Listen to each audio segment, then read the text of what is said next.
Células cancerosas. Todo lo que debes saber. Las células cancerosas presentan mutaciones en su ADN, es decir, cambios que alteran el material genético presente en cada una de ellas. Esto ocurre por diversas razones que incluyen factores hereditarios, malos hábitos o exposición a sustancias tóxicas. Al día de hoy se han descrito más de 100 tipos de cáncer.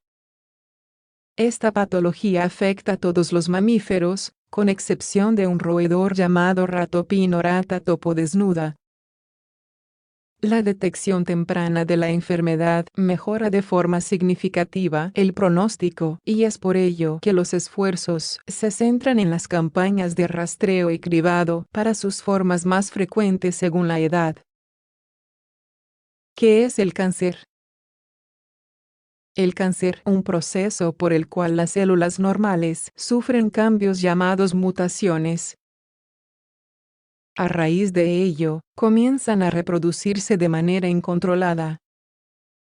Esto ocurre por una predisposición genética, pero también por el estilo de vida y el medio ambiente al que nos exponemos. Para que el cuerpo funcione de forma adecuada debe haber un balance entre el nacimiento y la muerte de las células. El organismo tiene mecanismos para garantizar este equilibrio, pero cuando fallan, se produce esa reproducción celular indiscriminada que da origen a las neoplasias. Categorización del cáncer según el tipo de célula en el que se origina. De acuerdo con las células en las que se origina el cáncer, esta enfermedad se clasifica en 5 grupos. Carcinoma. Cuando las células cancerosas están en la piel o en las zonas superficiales de los órganos internos. Es el tipo más común. Sarcoma. Si se origina en las células de los tejidos conectivos, es decir, en los huesos o los tejidos blandos. Estos últimos comprenden músculos, vasos sanguíneos y otros tejidos de sostén. Mieloma. Este tipo de cáncer viene de las células de la médula ósea. Linfoma. En este caso, las células cancerosas son los linfocitos, los que forman parte del sistema inmune. Leucemia. Ocurre cuando la médula ósea produce una cantidad excesiva de glóbulos blancos no maduros. Se considera un cáncer de la sangre. Diferencias entre las células normales y las células cancerosas. Hay muchas diferencias entre las células normales y las células cancerosas. La primera de ellas es que las normales dejan de reproducirse cuando su número es suficiente para realizar la función que les corresponde. Las cancerosas, en cambio, siguen sin control. Otras diferencias relevantes se vinculan a la interacción celular. Las cancerosas no responden a las señales enviadas desde otros tejidos, mientras que las normales sí lo hacen. Por otro lado, cuando las células normales se dañan o envejecen, lo que sucede es que se reparan o mueren. Esta sería la evolución esperable para el funcionamiento adecuado y el mantenimiento de las funciones. Las cancerosas no lo hacen. Esto explica, en parte, la apariencia irregular y el incremento de tamaño del núcleo. A la hora de adherirse, las células normales secretan sustancias que les permiten unirse a otro grupo celular. Las células cancerosas no hacen esto, sino que viajan por el cuerpo provocando metástasis, o sea, formando nuevos sitios tumorales cercanos o lejanos a la zona de inicio.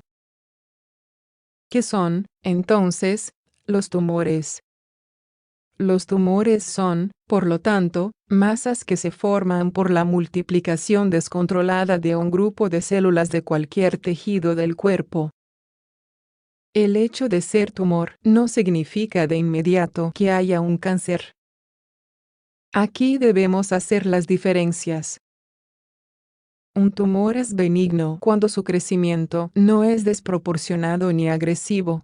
Además, no invade los tejidos cercanos ni hace metástasis, es decir, no se extiende hacia otros órganos del cuerpo.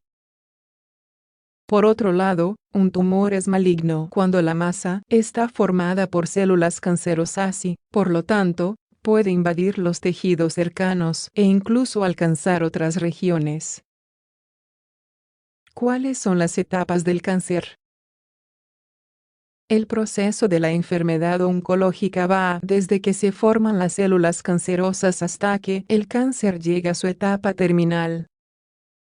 Esto puede durar meses, años o incluso décadas enteras. No siempre la evolución es la misma y los factores que intervienen son incontables. Las etapas del cáncer son las siguientes. Etapa 0. Corresponde al momento en que aparecen las células cancerosas originadas por una mutación. Es la fase más larga y en ella se produce la multiplicación descontrolada. No produce síntomas y se hace improbable diagnosticarla. Etapa I. Se denomina fase in situ y en ella ya se puede observar la lesión cancerosa bajo el microscopio. Es posible hacer un diagnóstico precoz en algunos tipos. Etapa segunda. Las células cancerosas comienzan a invadir los tejidos adyacentes y por eso se conoce como invasión local. En algunos casos ya aparecen síntomas. Metástasis o etapa tercera. La enfermedad se expande y afecta zonas distintas al lugar de origen y a los tejidos adyacentes, por lo que se le conoce como invasión a distancia. Hay sintomatología, la que puede ser severa. Etapa cuarta. La fase terminal es la de la enfermedad progresiva e incurable. Hay síntomas severos, en particular un dolor intenso característico que solo admite cuidados paliativos. ¿Cuáles son los tratamientos más comunes? Hay varios tipos de tratamientos para el cáncer y lo más habitual es que se empleen de forma combinada. El equipo médico valora cuál es la mejor opción, en función de cada caso y de los protocolos vigentes. Cada país ha desarrollado, en términos generales, guías de abordaje terapéutico para establecer los protocolos adecuados. Cirugía.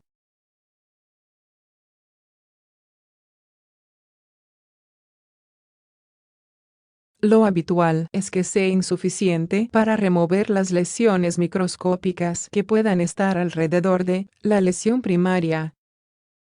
Por eso es común es que se combine luego con quimioterapia o radioterapia. Quimioterapia es un tratamiento que se vale de la administración de fármacos o sustancias químicas para destruir las células cancerosas. Lo que hace es impedir que tales tumores crezcan y se reproduzcan. Sin embargo, puede dañar células sanas. Radioterapia.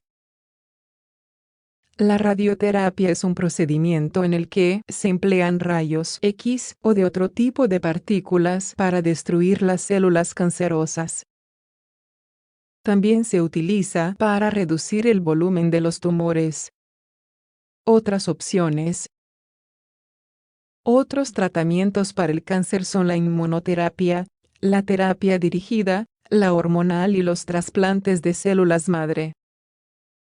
La medicina de precisión ayuda a definir cuál es el más adecuado para cada paciente en particular. Hábitos saludables para prevenir las células cancerosas. Un estilo de vida saludable es la mejor manera de prevenir el cáncer. Hay medidas muy sencillas que resultan eficaces para impedir que esta peligrosa enfermedad se desarrolle. Lo más aconsejable es seguir estas pautas generales. Evitar el consumo de tabaco. El tabaquismo se asocia, sobre todo, con cáncer de pulmón. Mantener una dieta saludable. La inclusión de vegetales ha demostrado efectos beneficiosos. Realizar actividad física, de forma regular. Protegerse del sol. El cáncer dérmico es susceptible de desarrollarse por el efecto de los rayos ultravioletas. Vacunarse. En la actualidad disponemos de inmunizaciones contra la hepatitis B y el virus del papiloma humano, lo que previene cánceres de hígado y de útero, respectivamente. Hacerse un chequeo médico. La periodicidad en los rastreos es una medida simple y económica que evita progresiones malignas. Las mamografías, las colonoscopias y las citologías uterinas ya han probado su eficacia desde hace años. Las células cancerosas son de cuidado. El cáncer cambia la vida de quien lo padece y de los que están a su alrededor. Nunca se debe dejar de insistir en la importancia de prevenirlo mediante el autocuidado, expresado en un estilo de vida saludable. Hoy en día, la ciencia ofrece muchas oportunidades para detectar esta enfermedad a tiempo y tratarla con buenas probabilidades de éxito. Tras haber padecido cáncer, también se debe tener cuidado, ya que existe la posibilidad de que reaparezca, sobre todo en el marco de patologías crónicas.